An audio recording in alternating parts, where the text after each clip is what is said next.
Boa noite, muito bem-vindos. Que Jesus nos abençoe, que Deus nos ampare. Mais uma vez, é com muita alegria que nós estamos aqui, reunidos em nome de Jesus, conversando sobre o Livro dos Espíritos. Hoje nós temos 3 assuntos que nós vamos dividir, acho que em 2 reuniões. Como sempre, vamos trabalhar junto, todos nós somos aqui trabalhadores de Deus, de Jesus, e o nosso pensamento é força. Então nós vamos unir, auxiliando aqueles que vêm até aqui e também aqueles que não têm condições de chegar até esse ambiente. Então nós vamos começar a nossa reunião. Muito obrigado pela presença. Então, dando continuidade ao 3º livro, Leis Morais, vamos para o capítulo 7, Lei de Sociedade, Vida Social. A vida social está na natureza. Certamente, Deus fez o homem para viver em sociedade. Deus não deu inutilmente ao homem a palavra e todas as outras faculdades necessárias à vida de relação. O isolamento absoluto é contrário à lei natural? Sim, visto que os homens procuram a sociedade por instinto e que devem concorrer para o progresso, ajudando-se mutuamente. Olha só, por isso que nós nos reunimos. Por isso que a gente sempre comenta aqui daquilo que Jesus fala, semelhante atrai semelhante. Os gostos, os costumes, a gente vai se adaptando uns com os outros e trocando experiência. Nós estamos numa troca de experiência.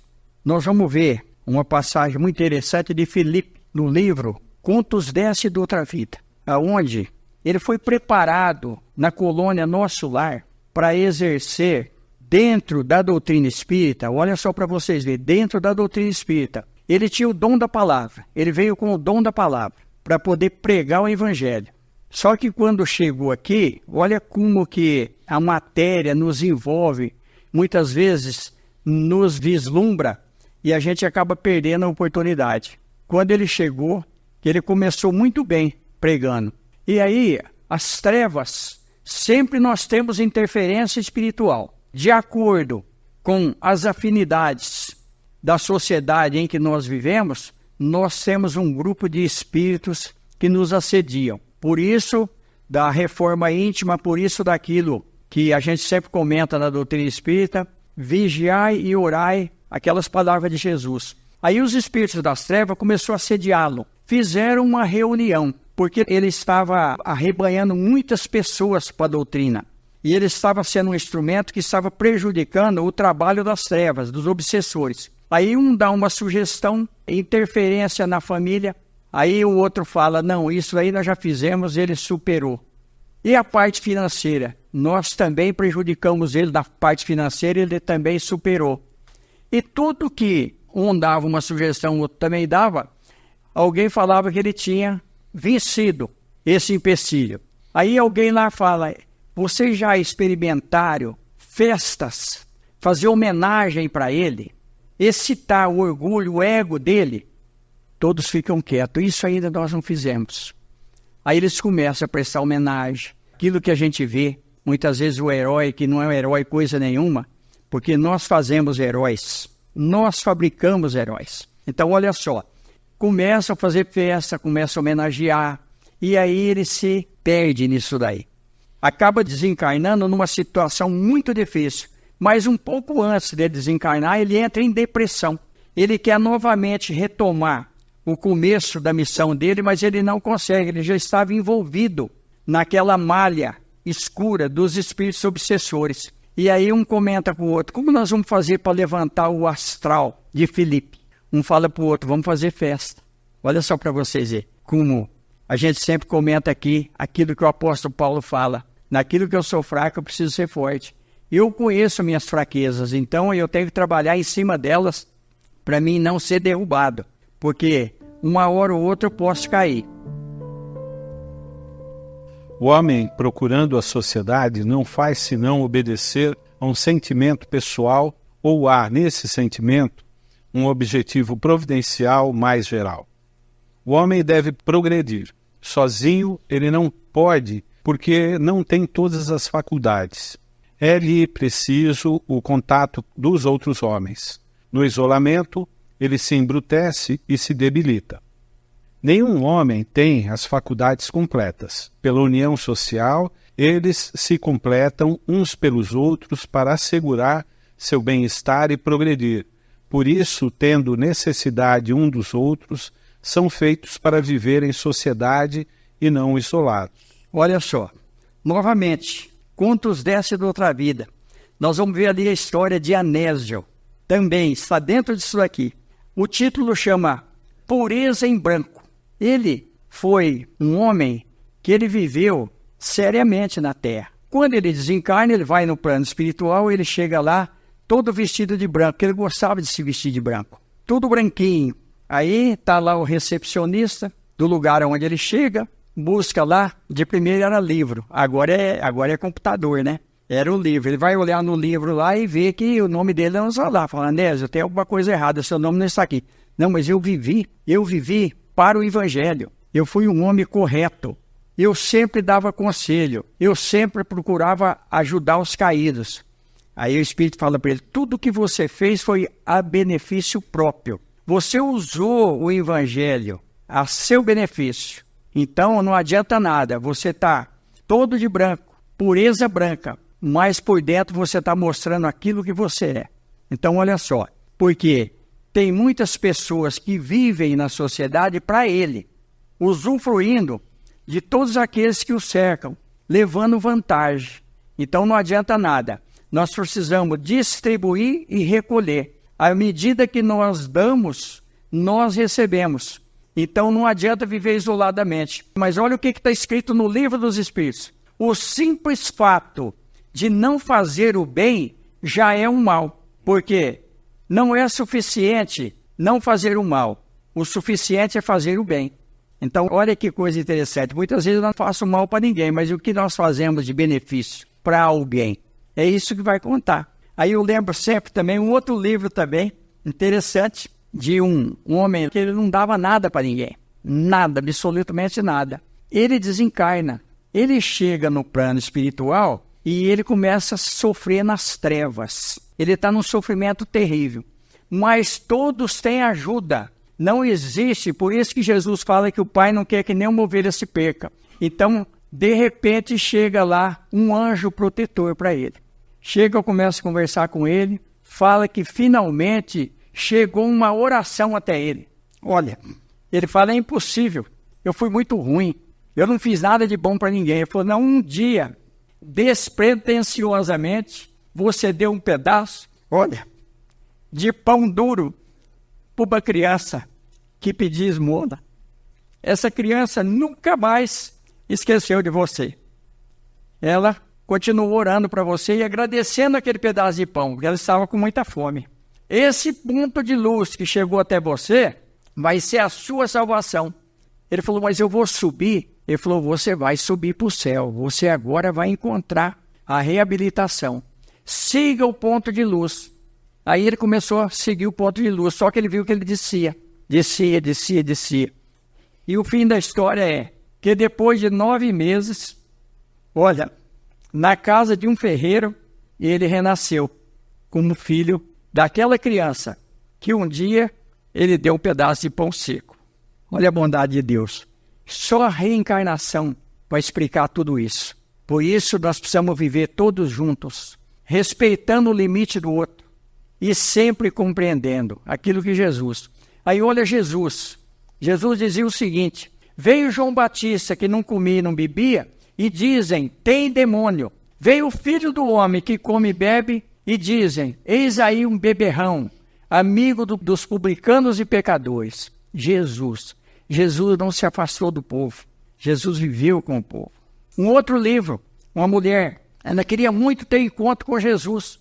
Também do irmão X, Humberto de Campos. Ela queria ter muito encontro com Jesus. E ela fica na janela da casa dela, que era um sobrado, olhando o povo, pedindo na rua, esmolando para lá e para cá. E ela só em oração. E sempre pedindo que Jesus viesse para que ela tivesse um encontro com Jesus. Quando é um dia, ela vê o reflexo de Jesus descer. Ela fica encantada, ele vai vir na minha janela, ele vai vir conversar comigo. Jesus desce onde está o povo. Ela fica impressionada. Depois, ele chega até ela. Ele fala para ela: eu posso te encontrar quando você descer para ajudar seus irmãos. Um grupo de espíritas, eles gostavam muito de filosofar. Eles falavam de Charles Richer, Camille Flammarion, todos aqueles sábios da época da França frequentavam uma instituição espírita. Quando saíram na rua e um grupo que assistia a eles ficava ali, vamos ver se realmente eles estão aprendendo alguma coisa na mensagem da doutrina espírita. Resolveu acompanhá-los na rua. Gente pedindo, gente sofrendo. E eles passaram direto. Ignorou tudo. Aí um dos espíritos pergunta para o outro: mas escuta, esse é o grupo que faz filosofia, que fala em caridade e não ajuda um irmão? Viver em sociedade. E a vida em sociedade é uma academia, né, onde a gente exercita as nossas emoções, os nossos sentimentos, e que é o que nos faz evoluir dentro desse processo da nossa vida. É como a gente supera, como a gente entende as coisas, o ódio que a gente controla, o perdão que a gente exercita, a caridade que a gente faz. São os sentimentos que vão edificar essa persona que vai atravessar essa vida. Concebe-se que o princípio geral, a vida social, esteja na natureza. Mas como todos os gostos estão também na natureza, por que o gosto pelo isolamento absoluto seria condenável se o homem encontra aí sua satisfação? Satisfação egoística. Há também homens que encontram uma satisfação em embriagar-se. Tu os aprovas? Deus não pode ter por agradável uma vida pela qual se condena a não ser útil a ninguém. Olha, doutrina espírita é maravilhosa. Esse livro é fantástico. No livro Jesus no Lar, Jesus fazia culto na casa de Pedro. E olha só, o título chama Escola de Almas.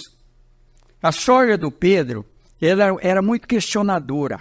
Ela conversava muito com Jesus. Olha como que nós, muitas vezes, não sabemos os bastidores do Evangelho. Porque os evangelistas trouxeram ali o óbvio, aquilo que foi passado para eles, superficialmente. Mas esse livro é de Neio Lúcio. Neio Lúcio, ele foi pai do Dr. Rômulo Joviano, o homem que deu emprego a Chico Xavier.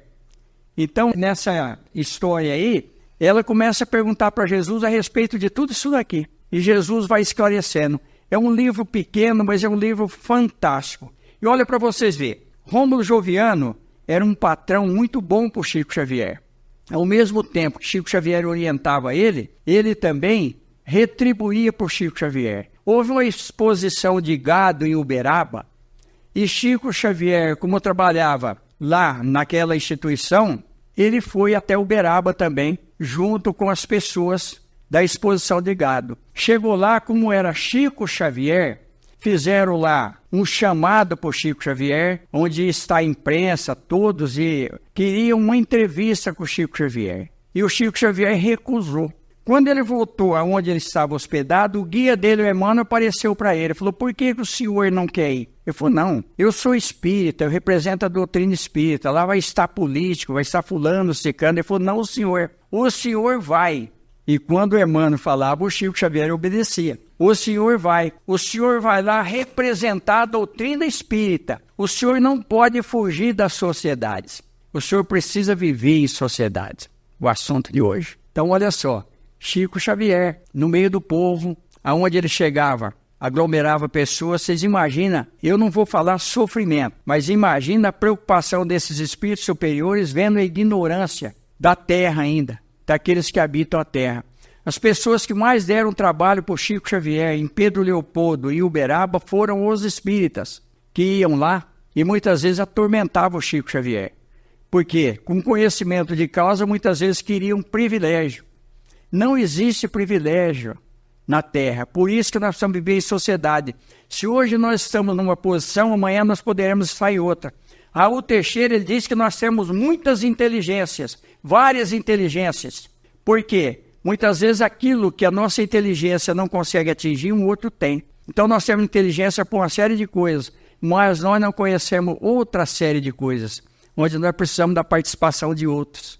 Olha para você ver, do trabalhador mais humilde até aquele que tem um cargo superior, existe ali uma hierarquia. Só que se o mais humilde não fizer o trabalho dele, o superior vai sofrer as consequências. Olha como que nós precisamos viver em sociedade. E aqui está falando, né? Essa nossa evolução social e tal, está no exemplo que cada um produz na sua trajetória. Então é isso, não o que a gente fala, mas o que a gente faz é que muda o mundo. Sim. E tem um outro detalhe aí, Dudu. A gente reclama, e eu também reclamo do preço das coisas. Quando a gente vai comprar um pacote de arroz, vai comprar 1 quilo de feijão, mas imaginamos o cara que plantou lá.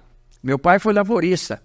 Quando você paga 1 quilo de batata R$2, quem plantou vendeu por 50 centavos. Ele suou, ele sofreu, ele tem aquela esperança sempre de que as coisas vão melhorar. Isso eu estou falando com conhecimento de causa, e não acontece nada. Quando chega no mercado, quem ganha muito é aquele que não plantou, é aquele que não sofreu. Olha como nós precisamos da sociedade. Olha como que nós precisamos entender as coisas. E mais uma vez, Chico Xavier, ele ia comprar verdura, porque o Chico Xavier, na comunhão espírita cristã que eu conheci, ele dava comida lá para muitas pessoas, dava sopa. E ele estava pegando tomate. É lógico que nós não vamos fazer isso, né? Ele estava pegando o tomate estragado e o bom, tudo junto, do jeito que estava lá. Aí alguém chegou e falou, mas você vai levar esse tomate, está estragado. Ele falou, mas se eu não levar, ele vai jogar fora, ele vai tomar prejuízo. Então vamos dividir o prejuízo. Olha a compreensão do Chico Xavier. Mas é lógico que nós vamos escolher os melhores, né? Mais uma, viu? Que pensar dos homens que vivem na reclusão absoluta para fugir ao contato do mundo? Duplo egoísmo. Mas, se esse retiro tem por objetivo uma expiação, impondo-se uma privação penosa, não é ele meritório?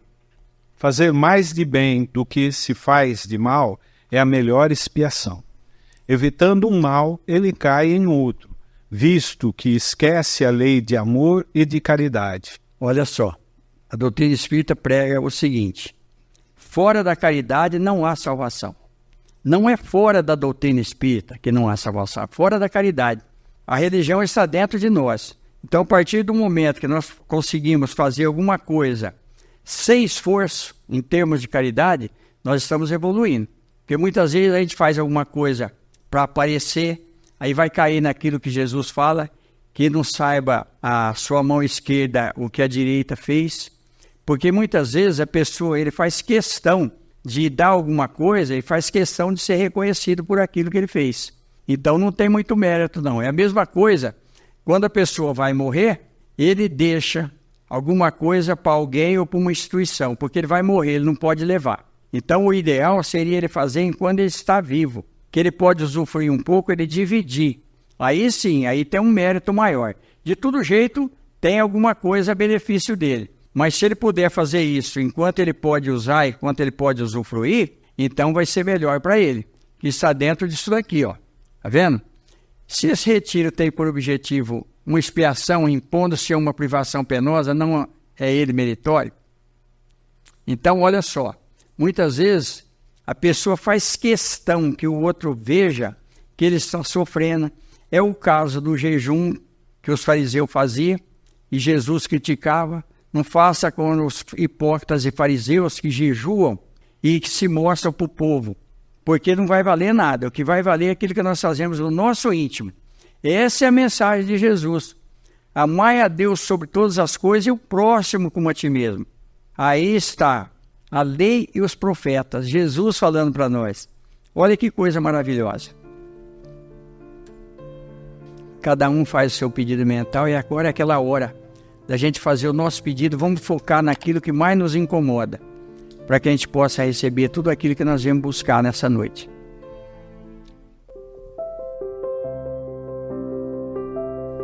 Então olha como que a gente está longe ainda de alcançar aquilo que Jesus fala para nós. Os mansos e os humildes herdarão a terra. Está muito longe ainda. Vai ser num tempo longo, porque nós estamos aprendendo. Aí chega a reencarnação. Nós muitas vezes temos uma família que nos querem bem, nós temos um lar, nós temos aonde dormir, uma alimentação boa, e nós não valorizamos. Nós vamos reencarnar de novo numa outra situação, num outro local, para sofrer aquelas privações que a gente muitas vezes faz os outros sofrer. Isso muitas vezes vivendo até em sociedade, mas fazendo o quê? Fazendo aquilo que é contra a doutrina de nosso Senhor Jesus Cristo. Então é muito difícil. O Espiritismo dá uma responsabilidade para nós muito grande em relação à nossa vida. Quando nós realmente assimilamos a doutrina espírita, nós temos consciência daquilo que nós estamos praticando. Porque na pergunta 621 do Livro dos Espíritos está escrito onde está a lei de Deus. Na consciência. Nós não podemos fugir da nossa consciência, nós podemos fugir do mundo, mas aonde nós vamos, a nossa consciência está presente. No mais, que Deus nos abençoe, que Jesus nos ampare. Muito obrigado pela tolerância, pela paciência. Está encerrada a reunião. Muito obrigado.